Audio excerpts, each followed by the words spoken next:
함께 보실 하나님 아버지의 말씀은 열왕기상 2장 13절의 말씀입니다.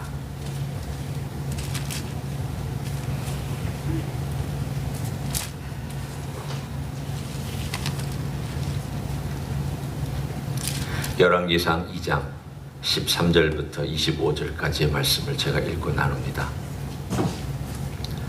학깃의 아들 아도니아가 솔로몬의 어머니 밧세바에게 나온지라. 밧세바가 이르되 네가 화평한 목적으로 왔느냐? 대답하되 화평한 목적이니이다. 또 이르되 내가 이 말씀드릴 일이 있나이다. 밧세바가 이르되 말하라. 그가 이르되 당신도 아시는 바이거니와 이 왕위는 내 것이었고 온 이스라엘은 다 얼굴을 내게로 향하여 왕으로 삼으려 하였는데 그 왕권이 돌아가 내 아우의 것이 되었음은 여호와께로 말미암음이니이다. 이제 내가 한 가지 소원을 당신에게 구하오니 내 청을 거절하지 마옵소서. 밧세바가 이르되 말하라. 그가 이르되 청하건대 솔로몬 왕에게 말씀하여 그가 수넴 여자 아비삭을 내게 주어 아내를 삼게 하소서. 왕이 당신의 청을 거절하지 아니하리이다. 밧세바가 이르되 좋다. 내가 너를 위하여 왕께 말하리라. 밧세바가 이에 아도니아를 위하여 말하려고 솔로몬 왕에게 이르니 왕이 일어나 영접하여 절한 후에 다시 왕좌에 앉고 그의 어머니를 위하여 자리를 베푸니 그가 그의 오른쪽에 앉은지라. 밧세바가 이르되 내가 한 가지 작은 일로 왕께 구하오니 내 청을 거절하지 마소서. 왕이 대답하되 내 어머니여 구하소서. 내가 어머니의 청을 거절하지 아니하리이다. 이르되 청하건대 수넴 여자 아비삭을 아도니아에게 주어 아내로 삼게 하소서. 솔로몬 왕이 그의 어머니에게 대답하여 이르되 어찌하여 아도니아를 위하여 수넴 여자 아비삭을 구하시나이까?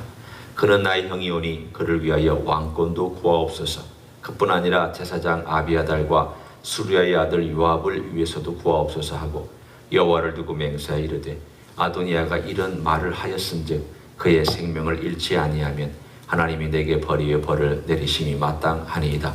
그러므로 이제 나를 세워 내 아버지 다윗의 왕위에 오르게 하시고 허락하신 말씀대로 나를 위하여 집을 세우신 여호와께서 살아계심을 두고 맹세하노니 아도니아는 오늘 죽임을 당하리라 하고 여호와의 내 아들 분야를 보내며 그가 아도니아를 쳐서 죽였더라. 아멘. 오늘 이 장에 나와 있는 몇 가지 사건들이 있습니다. 솔로몬이 왕위에 오르기 전과 또 오른 직후에 있었던 몇 가지 일들이 서로 연결되어서 나타나는 사건입니다.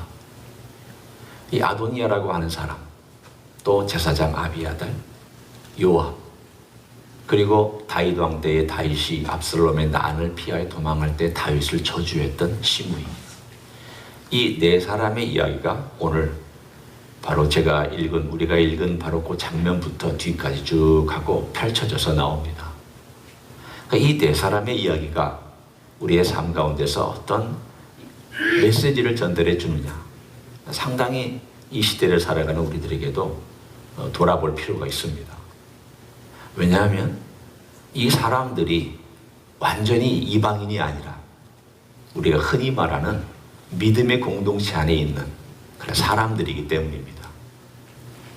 그것을 오늘날로 말로 바꿔 얘기하면 교회 안에서 충분히 발견할 수 있는 내 옆에 있는 사람, 꼭 우리 교회를 얘기하는 것이 아니라 내 옆에 있는 사람, 혹은 나하고 친한 사람, 내가 아는 사람, 혹은 나 자신, 바로 나 자신이 오늘 이 부류의 사람들의 행동과 경향을 가질 수 있기 때문입니다. 한번 네 종류의 사람들을 잠깐 살펴보면서 내 안에 혹시 그러한 모양이나 또는 경향이 있다면 우리는 하나님 아버지 앞에 그것을 가지고 가서 주님 도와달라고 기도해야 될 제목으로 삼기를 원합니다. 아도니아, 그는 솔로몬의 형입니다.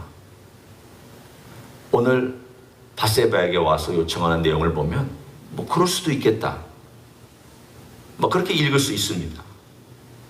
그런데 그가 말하는 내용을 하나하나를 가만히 따져보면 아도니아는 자기가 왕이 되어야 했었다는 그 사실에 대하여 여전히 미련과 집착을 갖고 있던 사람입니다. 제일 그 당시로는 형이니까, 제일 맞이니까, 그 위는 다 죽고 맞이니까 왕권이 자기에게 올 수 있다라고 하는 면에서는 그 당시 고대 근동지방의 이야기니까 그럴 수 있습니다. 그러나 왕권이 자기에게 왔고 자기가 왕이 되었어야 한다라고 하는 뉘앙스를 전달하는 것은 이건 또 다른 이야기죠. 왜냐하면 아버지의 뜻도 아니었고 하나님의 뜻도 아니었습니다. 이미 하나님께서 아버지 다윗을 통하여 지도자들에게 그것을 얘기했을 때에는 아도니아도 들었습니다. 아도니아도 들었기 때문에 그가 왕위로 올라가는 선언식을 할 때 솔로몬을 초대하지 않았던 것도 그것 때문입니다. 아도니아는 아버지의 허락 없이 반역을 일으킨 것입니다. 압살롬은 군대를 일으켜서 반역을 일으켰다면 아도니아는 사람들이 끌어모고 또 다른 방법으로 인기를 얻어서 왕위가 되고자 하는, 그리고 내가 그럴 권한이 있다라고 하는 그런 반역을 일으킨 사람입니다. 그러면 아버지 하나님의 뜻도 아니고 아버지 다윗의 뜻도 아니고 자기가 스스로, 성경에 말하기를 스스로라는 말에 쓰여 있습니다. 왕위가 되려고 했었던 사람이라면, 그러고 나서 왕이 안 되고 다윗이 그걸 뒤집어 엎었다면 어떻게 했어야만 했습니까? 우리가 흔히 얘기하는 대로 나대지 말아야 했습니다. 함부로 행동해서는 안 됐습니다. 아, 내가 잘못했구나. 내가 아버지에게 반역을 했구나. 이건 하나님께 대한 반역이구나. 이걸 그가 인식을 하고 알았다면 오늘 행동이 나오지 말았어야 합니다. 오늘 행동의 문제는 무엇입니까? 우리의 시대는 이것이 잘 이해가 안 될지라도 그 시대에 아버지를 곁에 있었던 여인들, 아비삭은 비록 젊은 여인이어서 나중에 뽑혀가서 노년에 수종된 여인이지만 아버지 여인입니다. 근데 그 아버지 여인을 내게 달라라고 하는 것은 여전히 내게 왕권에 대한 권한이 있다라는 것을 은근히 주장하는 내용입니다. 바세바는 그걸 몰랐습니다. 별로 중요시하지 않았습니다. 그런데 솔로몬은 이 말을 듣는 순간 무슨 의미를 가지고 있는지 정확하게 알았습니다. 그래서 그날 그는 죽임을 당하고 맙니다. 아도니아는 결국은 빼앗긴 것이라고 하는 그 생각이 너무 강한 사람입니다. 내가 빼앗겼어. 내가 누구 때문에 잃어버렸어. 내가 가질 것을 갖지 못했어. 우리의 삶 속에서도 내가 빼앗겼다고 생각하면 다 빼앗겼습니다. 누구 때문에 빼앗기고, 누구 때문에 억울하고, 누구 때문에 손해보고, 누구 때문에 내가 그 자리에 가야 되는데 못 갔고, 누구 때문에 내가 누릴 수 있는 혜택을 못 누렸고, 빼앗긴 것에 집중하고 그것에 내 마음이 가 있으면 모든 게 다 그런 식으로 해석이 됩니다. 참 사람은 묘하죠. 사람은 그렇게 충분히 또 해석할 수 있습니다. 또 그럴 만한 여러 가지 모양들이 근거가 있습니다. 아닙니다. 우리의 삶 속에서 정말 하나님 아버지 앞에서 어떤 일이 일어난 다음, 그리고 쭉 지난 상황 속에서 우리가 정말 빼앗긴 것이 있을 수도 있지만 많은 경우는 빼앗겼다고 생각하는 것 자체가 우리의 삶을 비참하게 하고 불행하게 만듭니다. 그리고 잘못된 선택을 하게 만듭니다. 아도니아를 보십시오. 빼앗겼다고 생각하니까 잘못된 선택을 하고 여전히 집착하고 여전히 거기에 붙잡고 있다가 결국 잘못된 선택을 해서 그가 목숨을 잃는 비극적인 결말을 우리는 볼 수 있습니다. 우리는 빼앗겼다고 생각하는 것이 아니라 하나님 아버지 앞에서 내가 어떤 잘못을 했나, 그 측면으로 우리가 보기 시작을 해야 될 필요가 있습니다. 내가 뭘 잘못했나? 내가 무엇이 문제였는가? 이게 참 어렵습니다. 참 이 문제가 자식을 키울 때도 이 문제가 쉽지 않고, 아니 멀리 가지 않고 내 자신이 지난 세월 동안 쭉 살아오면서 가정에서 아비로서 또는 사회에서 교회에서 등등등의 모든 관계에서 내 자신을 볼 때에 이게 내 문제구나. 저 사람이 내 어떤 기회를 뺏어갔거나 저 사람이 문제를 일으켜서 어쩔 수 없이 그랬다고 말하기 전에 이게 내 문제구나라고 하는 그러한 각도에서 이 일을 보고 그 문제를 보고 그리고 그걸 해석할 줄 아는 그러한 마음의 자세를 갖는 것, 이것이 성령께서 원하시는 내용입니다. 성령님은 우리를 고쳐주시기를 원하시는 하나님이시기 때문입니다. 근데 만약에 이 각도를 안 보려고 하면 성령님이 우리 얘기를 해도 그 각도가 되어 있지 않는 한 안 보려고 하기 때문에 성령님이 우리에게 도움이 되시지 못할 수도 있습니다. 두 번째 인물을 봅니다. 두 번째 인물은 아비아달입니다. 아비아달은 대제사장이었습니다. 다윗 때에 자기 아버지가 살육당하는 걸, 자기 할아버지가 살육당하는 걸 보고 청년의 몸으로 다윗 댁에 돌아와서 다윗을 도와주었던, 그리고 다윗이 나라를 세울 때 정말 지대한 공헌을 했던 사람입니다. 압살롬 따라가지 않았습니다. 그런데 마지막 순간에 아도니아를 따라갔다가 오늘 뒤에 보면 대제사장 측에서 파면을 당하여 고향으로 돌아가는 사건이 등장을 합니다. 그리고 나서 성경은 이렇게 해석을 해줍니다. 27절에 나와 있죠. 아비아달을 쫓아내어 여호와의 제사장 직분을 파면하니 여호와께서 실로에서 엘리의 집에 대하여 하신 말씀을 응하게 함이더라. 오늘 이 아비아달은 바로 엘리 제사장 홈리와 피느하스의 가문에 바로 그 대제사장 가문입니다. 하나님 그때 말씀하셨습니다. 너희들이 행한 죄는 무엇으로도 용서가 안 된다. 그리고 너희 집은 나이가 늙어서 죽는 자가 없을 것이다. 쉽게 얘기하면 도중에 죽거나 어떤 일들이 그들 삶 가운데서 그 가문이 더 이상 대제사장직을 하지 못하는 부분에 대해서 말씀하신 내용입니다. 이 일이 약 한 130-140년 후에 일어났습니다. 사무엘 시대 다 지나고 사울 시대 다 지나고 다윗 시대 다 지나고 나서 오늘 드디어 하나님의 말씀이 이루어져서 그들은 대제사장직에서 영원히 쫓겨났고 오로지 사독만이 대제사장의 직분을 행하는 자리로 남게 되었습니다. 아무리 영광스러운 자리라도 자기 욕심을 따라서 결국은 간 그 결정이 참 묘하죠. 하나님께서 100몇십 년 전에 말씀하셨던 그 저주가 이 아비아달의 그 시대에 이것이 이루어졌다는 것은 우리가 또 생각하면 참 해석이 어렵습니다. 하나님 그렇게 만드신 것이냐? 아비아달이 선택한 것이냐? 무엇이냐? 두 가지 다죠.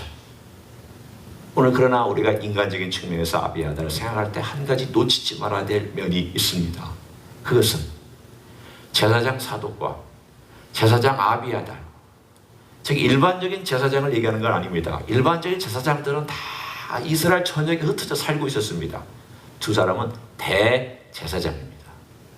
대제사장이 두 사람이 있었는데 우리가 충분히 짐작할 수 있는 것은 왜 아도니아에게 붙었느냐?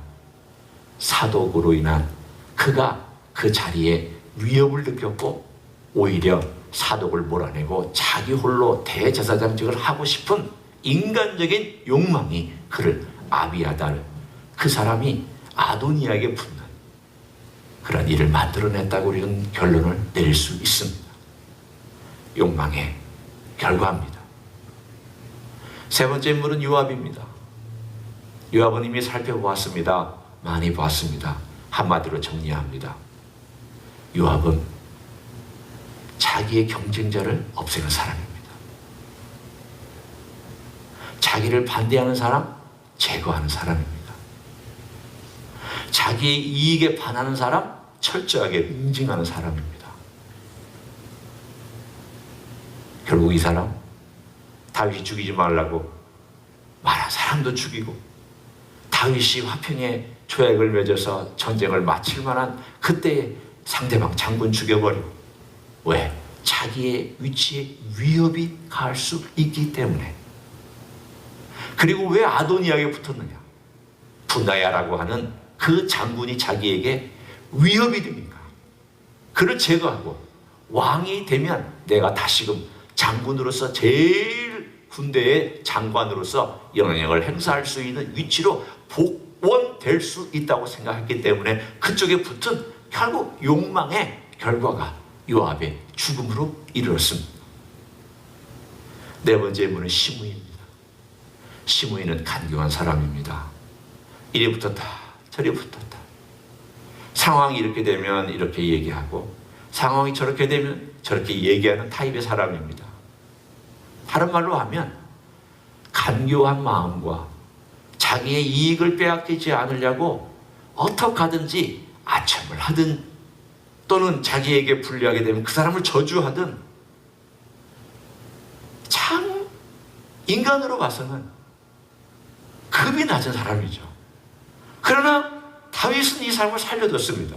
왜냐하면 평화의 때 피를 묻히기 싫었기 때문에 그럴 수도 있지만 하나님 그때 도망갈 때 얘기했습니다. 나더라 그 사람이 혹시 하나님이 시키셔서 하는 것이라면 내가 그에게 손대지 않겠다. 이미 말을 했기 때문에 손대지 않았습니다.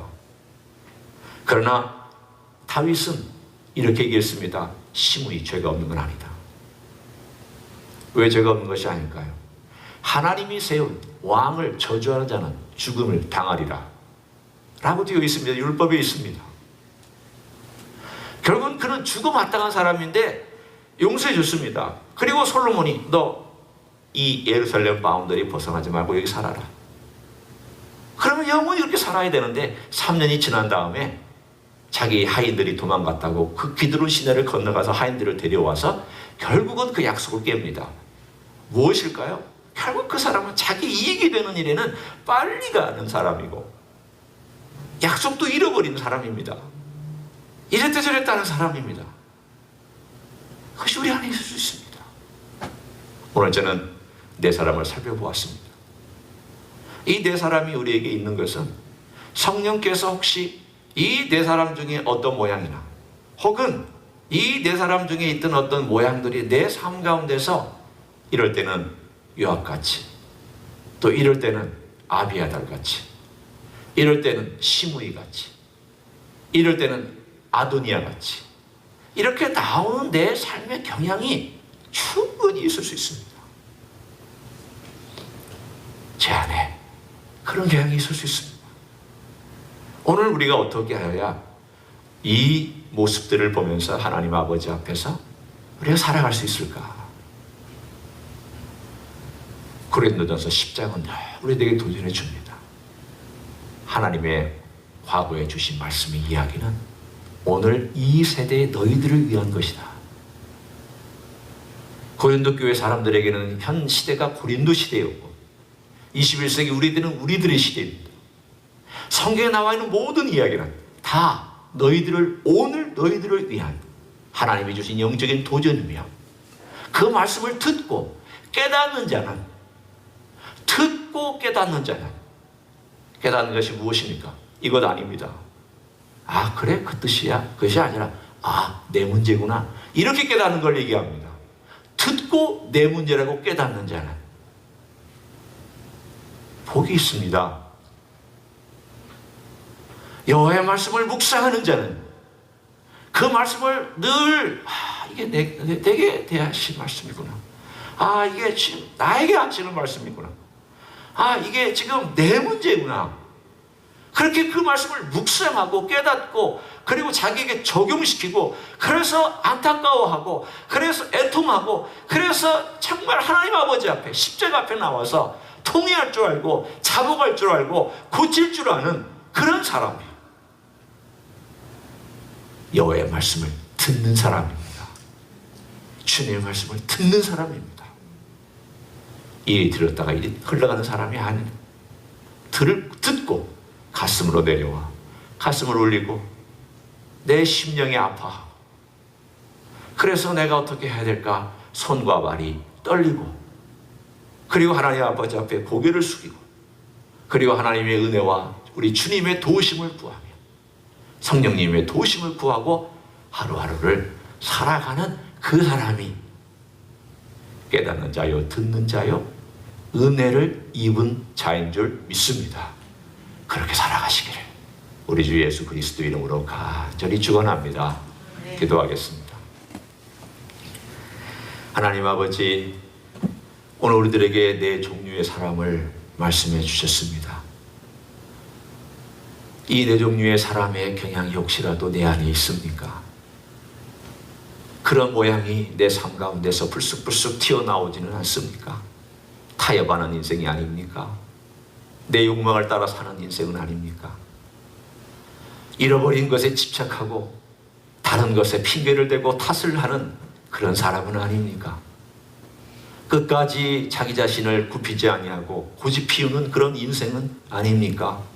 주여, 그런 모습이 우리 안에 있다면 성령님이 깨우쳐 주시고 그 문제를 가지고 주님께 나오고 주님의 은혜를 구하고 용서를 구하고 도움을 구하고 주님의 도전과 인도하심을 구하는 하나님의 종들이 되게 하여 주시옵소서.